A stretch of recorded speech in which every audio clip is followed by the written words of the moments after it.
찬송가 212장 함께 찬송드리겠습니다.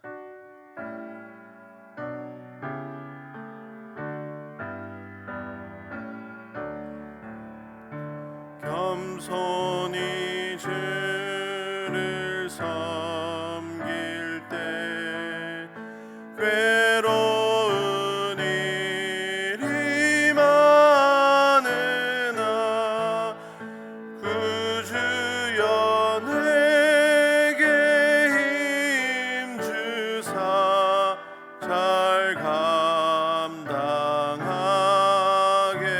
하소서. 인자한 말을 가지고 사람을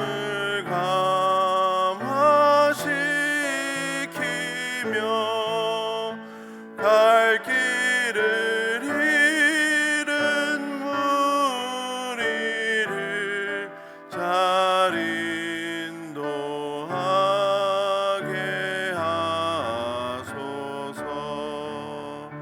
그 주의 귀한 인내를 깨달아 알게 하시고 굳건한 믿음 주셔서 늘 승리하게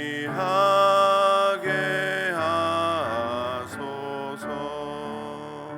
장래의 영광 비추사 소망이 되게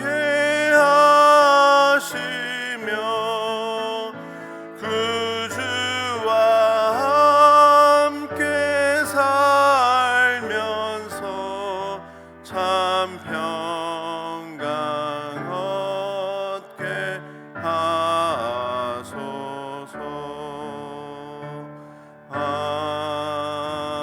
아멘. 함께 기도하겠습니다. 이 시간 나라와 민족을 위해서 기도하겠습니다. 그리고 세계 여러 나라에 나아가 선교하고 있는 선교사님을 위해서 함께 기도하겠습니다. 우리나라가 하루속히 통일을 이루고 더 많은 나라에 선교사를 보내고 후원하는 그런 하나님이 기뻐하시는 나라가 될 수 있도록 그 일에 앞장서는 우리 한국교회가 될 수 있게 해달라고 기도하도록 하겠습니다. 그리고 담임 목사님의 영육의 강건함을 위해서도 함께 기도하도록 하겠습니다. 기도하시겠습니다. 사랑의 하나님 아버지, 감사합니다. 저희들을 불러주시고 또 하나님 아버지 앞에 기도하게 해주시니 감사합니다. 이 시간 나라와 민족을 위해서 기도합니다. 하나님, 우리나라가 하루속히 하나님이 원하시는 방법대로 통일을 이루어갈 수 있도록 인도하여 주시옵소서. 아직도 주님을 모르고 죽어가는 또 고통 가운데 있는 하나님 아버지, 북한에 많은 하나님의 백성들이 있습니다. 그들을 위해서 하나님 속히 통일을 이룰 수 있도록 인도하여 주시옵소서.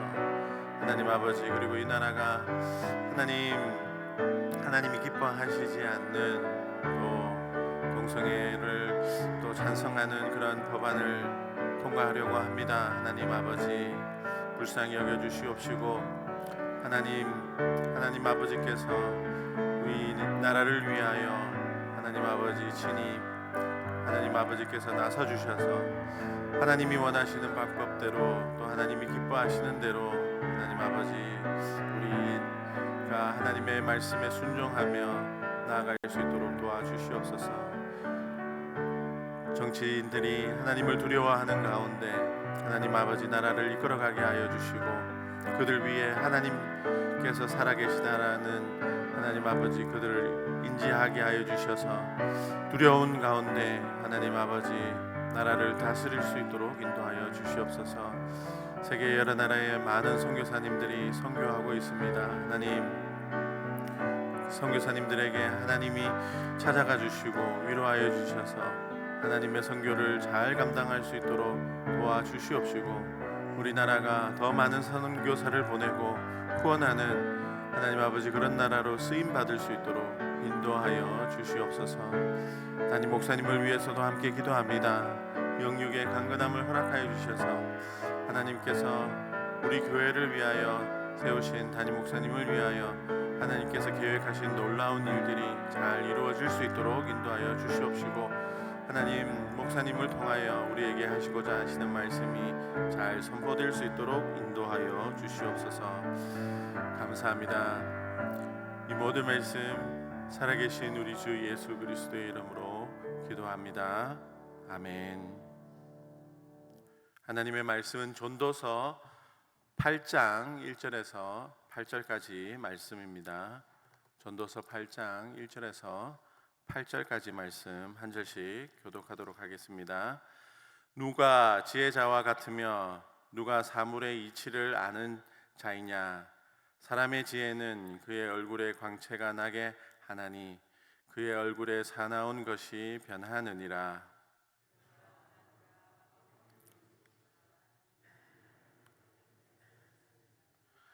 왕 앞에서 물러가기를 급하게 하지 말며 악한 것을 일삼지 말라. 왕은 자기가 하고자 하는 것을 다 행함이니라.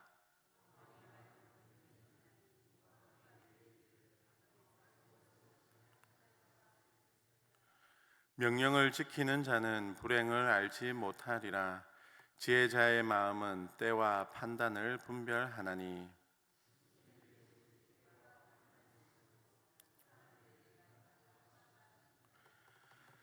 사람이 장래의 일을 알지 못하나니 장래의 일을 가르칠 자가 누구랴.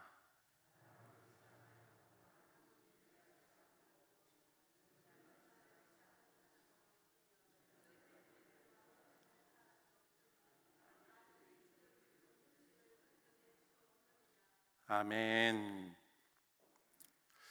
오늘 말씀은 전도자가 왕 앞에서 어떻게 행동하는 것이 지혜로운지 우리에게 말씀하고 있습니다. 그는 권면하기를 왕의 말에 충성하라고 합니다.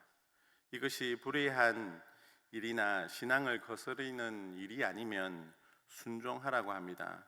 그렇게 하는 것이 5절에서 말하고 있는 것처럼 불행을 모르는 은혜가 있다라고 말하고 있습니다. 그리고 두 번째로 권면하고 있는 것은 때와 판단을 분별하라는 것입니다. 뭐든지 때와 판단이 있기 때문에 이것을 잘 분별하는 사람이면 그 사람에게 임하는 화를 피할 수 있다라고 말하고 있습니다. 오늘 말씀을 종합해 보면 왕의 말에 충성하고 왕 앞에서 때와 판단을 잘 분별하면 불행과 화를 피한다라고 말씀하고 있습니다. 전도서는 우리에게 모든 것이 헛되고 헛되다라고 말하면서 인생의 허무함을 말하고 있습니다. 그래서 애쓰지 말라라고 말하는 것 같은데, 오늘 말씀은 그 인생의 허무함 속에서도 지혜를 말하고 있습니다. 그리고 그 지혜는 다른 어떤 것이 아니라 왕과의 관계 속에서의 지혜를 말하고 있습니다. 마치 인생에 아무 탈 없이 가늘고 길게 가기 위해서 왕 앞에서 이런 지혜가 필요하다라고 말하는 것 같습니다. 인생에 문제를 만들지 말고, 그리고 문제에 휘말리지 말고 가늘고 길게 사는 지혜로운 방법이 왕의 말에 충성하는 것과 왕 앞에서 때와 판단을 분별하는 것이다 라고 말하고 있는 것 같습니다. 왕이 있던 시대에는 이 지혜의 말은 공감이 됩니다. 사극 영화를 보면 왕 앞에서 왕의 말에 대꾸했다가 자신의 목숨뿐만 아니라 가족 모두의 목숨을 잃거나 가정이 풍비박살되는 것을 많이 봅니다. 그래서 왕 앞에서는 언제든지 그 말을 충성하는 것이 화를 당하지 않는 길이고 불행을 경험하지 않는 길입니다. 그래서 전도자의 말의 의미는 우리가 인생을 살면서 괜히 나서서 어려움을 자처하지 말고 죽일 수 있는 힘을 가진 왕의 말에 충성하고 왕과 소통할 경우에 때와 판단을 잘 분별하여서 하라고 하고 있는 것 같습니다. 오늘 말씀은 우리가 왕을 모시고 있다면 명심하고 또 명심해야 하는 말씀입니다. 그런데 오늘날 우리가 사는 세상에는 왕이 존재하지 않습니다. 그래서 오늘 말씀은 우리와 너무나 동떨어져 있는 말씀이 아닌가 그렇게 느껴집니다. 그런데 여러분, 솔로몬 시대의 왕이 어떤 존재인지를 생각해 보면 우리에게 무엇을 말씀하고 있는지 알 수 있습니다. 솔로몬 시대, 특별히 이스라엘의 왕은 왕이신 하나님을 대표하는 사람입니다. 하늘에 진정한 왕이 계시고 그 왕으로부터 통치권을 받아 대리 통치하는 왕이 이 땅에서의 왕, 이스라엘의 왕이었습니다. 요셉이 애굽에 왕이 있었지만 국무총리로서 모든 왕의 힘을 가지고 나라를 통치했던 것처럼 하나님의 통치권을 받아 대리 통치하고 있는 왕이 바로 이 땅의 왕이라는 것입니다. 그래서 오늘 전도서의 말씀은 이 땅에서의 허무한 인생을 살아가는 우리에게 지혜로운 삶이 바로 하나님 말씀에 충성하는 것이다 라고 말하고 있는 것입니다. 하나님의 말씀에 충성하고 하나님의 마음을 분별하면 이 땅에서의 화를 피할 뿐만 아니라 불행도 피하게 되는 것입니다. 우리 인간은 미래를 알지 못합니다. 우리의 죽음의 시간을 정할 수도 없고 바람을 움직이게 할 수도 없습니다. 그리고 전쟁이 나면 전쟁으로부터 모멸할 수도 없습니다. 하지만 우리의 인생의 생사를 주관하실 수 있는 하나님께서는 우리를 아무 탈 없이 살아갈 수 있도록 지켜주시고 보호해 주실 수 있으십니다. 그래서 우리는 우리의 왕이신 하나님의 말씀에 충성하고 하나님 앞에서 때와 판단을 분별하면 하나님께서 우리의 안전과 보호를 책임져 주시는 것입니다. 이것이 지혜로운 삶이다라고 우리에게 말씀하고 있습니다. 솔로몬은 허무한 인간의 인생의 최고의 지혜가 바로 세상을 주관하시는 하나님의 말씀에 순종하고 하나님의 때와 판단을 분별하는 것임을 우리에게 알려주고 있는 것입니다. 여러분, 오늘 말씀은 우리의 삶에 무탈하게 사는 비결에 대한 답을 주었습니다. 그 답은 다른 어떤 것이 아니라 바로 우리의 인생의 왕이신 하나님 말씀에 충성하는 것입니다. 그런데 우리는 과거에 이스라엘이 범했던 실수를 반복하고 있습니다. 이스라엘 백성들이 어떻게 했습니까? 하나님께 제사를 많이 드리는 것이 하나님을 기뻐하시는 것이고 자신을 풍요롭게 하고 보호해 주는 것으로 생각했습니다. 그래서 이스라엘 백성들은 예배는 잘 드렸습니다. 하나님께 드려야 할 제사는 빠지지 않고 열심히 드렸습니다. 그러나 하나님께서는 그들의 가정한 예배와 제사를 기뻐하지 않으신다라고 말씀하셨습니다. 이스라엘 백성들은 전쟁이나 뭐든지 중요한 일이 있으면 제사를 빠지지 않았습니다. 그러나 그들은 하나님의 말씀에 순종하지 않았습니다. 우리도 이스라엘과 같은 실수를 범하고 있습니다. 바로 예배만 잘 드리면 된다라고 생각하는 것입니다. 그래서 예배를 빠지지 않고 그리고 모든 일에 목사를 초청하여서 예배를 잘 드립니다. 이사 예배도 잘 드리고 개업 예배도 잘 드립니다. 심지어 첫 자동차를 샀다고 예배를 드리는 사람들도 있습니다. 왜 그렇게 합니까? 그들의 심정을 보면 화를 그리고 불행을 겪지 않기 위해서 그렇게 한다라는 것을 알 수 있습니다. 우리가 예배를 잘 드려야 하는 것은 맞습니다.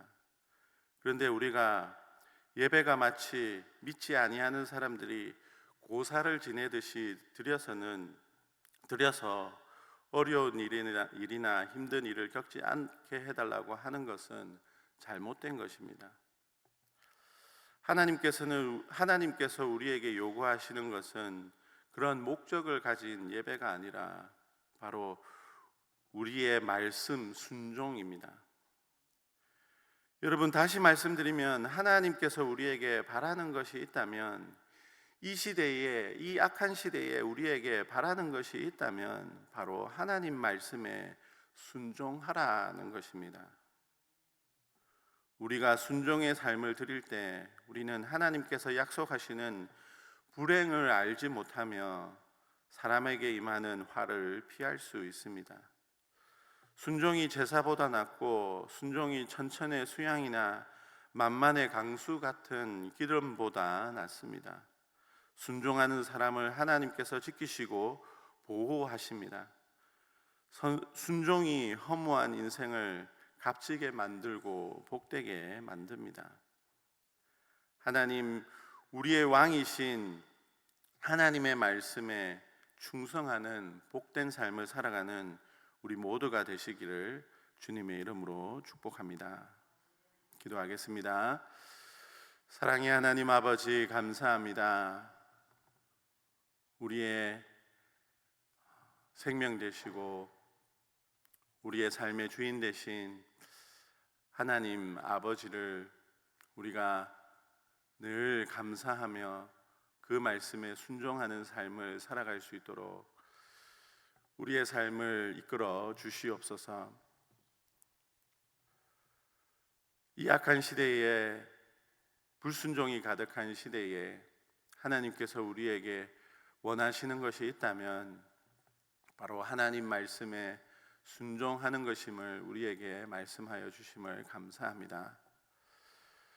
하나님께서 우리에게 말씀하시는 말씀대로 순종하는 삶을 살아가게 하여 주셔서 하나님께서 우리의 안전을 지키시고 우리를 보호하시는 그런 축복을 누릴 뿐만 아니라 하나님께서 우리를 축복의 통로로 사용하셔서 많은 사람들에게 하나님의 은혜와 사랑을 또 전거하며 또 전파할 수 있는 그런 삶을 살아갈 수 있도록 인도하여 주시옵소서.